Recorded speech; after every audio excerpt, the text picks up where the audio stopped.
I'm asking the reason why I was left off the bus when people could got on the bus before me. He got on the bus. Exactly what did he begin to demand? He demanded, as soon as he got on, he said, I'm holding up this bus. If you want to get home, you can get off the bus, but this bus is not going to move because I want answers.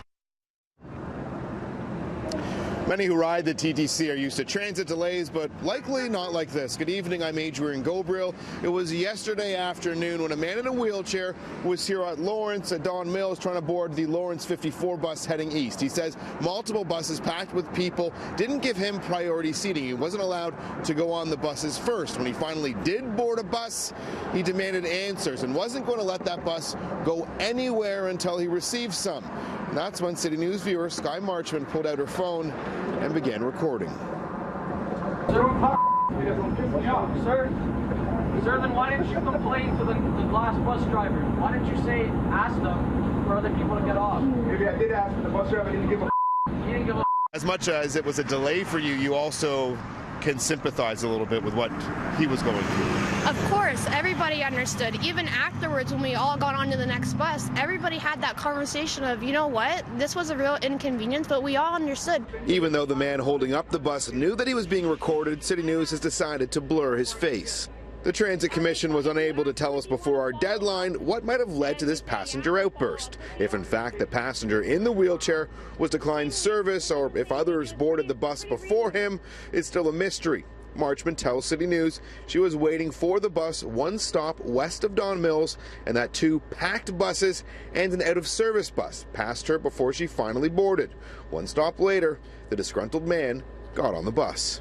There's been some progress, but it's still a situation where passengers with disabilities are very much second-class citizens on the public transit system, both in Toronto and across Ontario. Accessibility advocate David Lepofsky notes that the Ontario government passed legislation for the province to have fully accessible transit by 2025, though there's still bus stops in Toronto that are not wheelchair accessible. Are you aware of new transit projects, new funded projects that don't meet accessibility standards?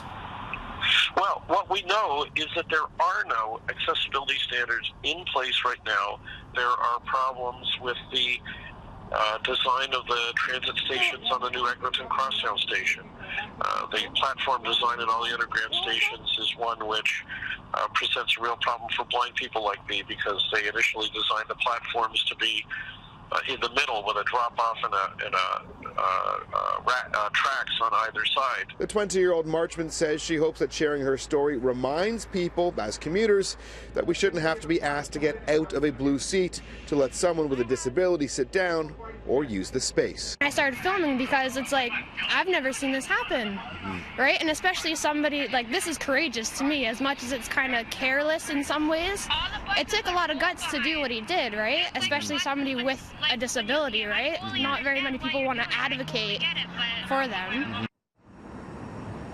The stop here at Lawrence and Don Mills is an accessible stop. If you'll see right here on the front of this bus, which just pulled up, there's also an accessible sticker. Now, TTC rules and regulations stipulate that anyone in a wheelchair should get priority seating before others board the bus. The TTC's only been able to tell us that an inspector did come here yesterday, take the man's statement, and then they told him to file an official claim on the TTC's website. Now, the story came to us from a City News viewer. If you see news in the making, here's just a few ways you can reach us.